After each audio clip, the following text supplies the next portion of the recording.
Adult website অথবা adult কন্টেন্টের ওয়েবসাইটগুলো এমন যেগুলো আমরা খুব ভালোভাবে জানি, এবং এই ওয়েবসাইটগুলোতে আপনি একবার না একবার নিজের ইচ্ছাই হোক বা অনিচ্ছায় ভিজিট অবশ্যই করেছেন। ডেটা এটা শো করে পৃথিবীর 3টি টপ লিস্টেড ওয়েবসাইটে প্রতি মাসে প্রায় 50 বিলিয়ন মানুষ ভিজিট করে। তার মানে প্রতি 1 সেকেন্ডে 28,000 ভিউয়ার্স। আর আপনি যতক্ষণ ধরে আমার ভিডিওটি দেখছেন ততক্ষণে প্রায় লাখেরও বেশি মানুষ এসব ওয়েবসাইটের ভিডিও কনজিউম করছে। আপনি এটা জেনে বেশি অবাক হবেন যে প্রতি সেকেন্ডে 3 লক্ষ টাকা স্পেন্ড করে ভিজিটররা ইন্টারনেট পারচেজ করতে শুধুমাত্র এসব ভিডিও দেখার জন্য। কিছু মিনিটের সেলফ স্যাটিসফ্যাকশনের জন্য আমরা যে ভিডিওগুলো দেখি এগুলো বানানোর পেছনে এক ভয়াবহ ইতিহাস আছে, যা জানলে আপনি দ্বিতীয়বার কোন ভিডিও দেখতে রিগ্রেট ফিল করবেন। আপনি যদি আমাদের চ্যানেলে নতুন হয়ে থাকেন তাহলে অবশ্যই সাবস্ক্রাইব করে পাশে থাকা বেল আইকনটি প্রেস করে দিন। আপনার একটি সাবস্ক্রাইব আমাদের ভিডিও বানানোর উৎসাহ আরো বাড়িয়ে দেয়। তো চলুন শুরু করা যাক। They say smart people learn from other people's mistakes, fools learn from their own. I was very much a fool in most of my decisions. What's your relationship like with your father? My mother and father got divorced tomorrow, and I'd be like, yes, thank you so much for the work. I'm so happy to be working with these people. I love this so much. But inside I was dying. লানা Rhodes, যাকে কম বেশি আমরা সকলেই চিনি, সে 19 বছর বয়সে এই adult ইন্ডাস্ট্রিতে নিজের নাম লেখান। ব্যক্তিগতভাবে সে খুব ডিপ্রেসড ছিল। তার প্যারেন্টস সেপারেট হয়ে গিয়েছিল, তার বোনের মেন্টাল ডিসঅর্ডার ছিল। সে একদিন গুগল সার্চ করতে করতে একটি ই-বুকের সন্ধান পায় যার নাম ছিল গার্লস নেক্সট ডোর।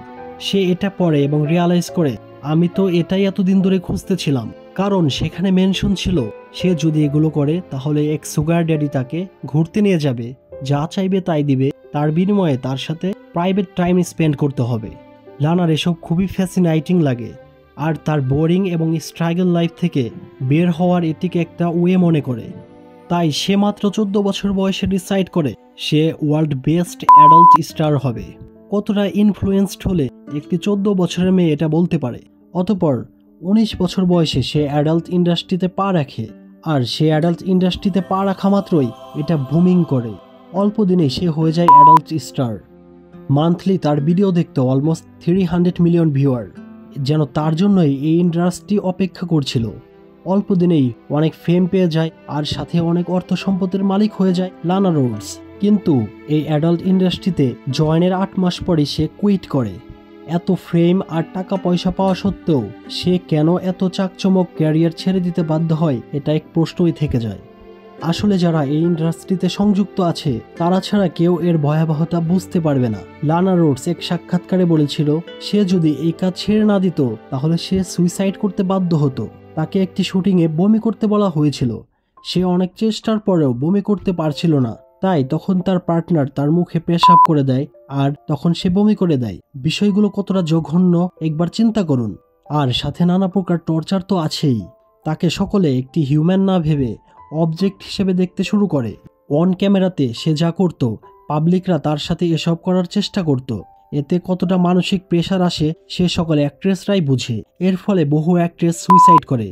JC Jane, Sophia Anderson, Raven Alexis, Dakota Skye সহ আরও অনেকে। এতে বোঝা যায় এই ইন্ডাস্ট্রি তাদের অর্থ সম্পদ, খ্যাতি এসব দান করলেও তারা মেন্টালি খুশি বা সুখী হতে পারত না। লানা রোডস বলেছিলেন তার সকল অর্থ সম্পদের বিনিময়ে যদি তার আগের সম্মান ফিরে পেত তাহলে সে তার অর্থ সম্পদ দিতেও দ্বিধাবোধ করত না। তাহলে ভাবুন এই ইন্ডাস্ট্রিটা কতটা জঘন্য আর ডিসরেসপেক্টফুল উইমেনদের জন্য। বর্তমানে আমাদের জেনারেশনের মাঝে কর্ন অ্যাডিকশনটা বেশি দেখা যাচ্ছে। যারা কর্ন অ্যাডিক্টেড আছেন তারা এই অ্যাডভাইসগুলো ফলো করুন। একা থাকা বন্ধ করুন, নিজেকে কোনো না কোনো কাজে বিজি রাখুন। সকালে ঘুম থেকে উঠে এক্সারসাইজ করুন, মিনিমাম 4 লিটার পানি পান করুন। এতে আপনার ব্রেন থেকে টক্সিক এবং নেগেটিভ চিন্তাভাবনা ডিক্রিজ হবে। আর যখন কর্ন দেখতে মন চাইবে তখন আয়াতুল কুরসি পাঠ করুন। সর্বোপরি একটা জিনিস সবসময় চিন্তা করুন, লাইট অফ করে আপনি যে সকল কাজ করছেন এটা কেউ না দেখলেও একজন দেখছেন। আল্লাহ ইজ ওয়াচিং ইউ। আজকের ভিডিওটি এ পর্যন্তই। আশা করি আজকের ভিডিওটি আপনাদের কাছে ভালো লাগবে। আর যদি ভালো লেগে থাকে তাহলে অবশ্যই একটা লাইক, কমেন্ট আর সাবস্ক্রাইব করতে ভুলবেন না।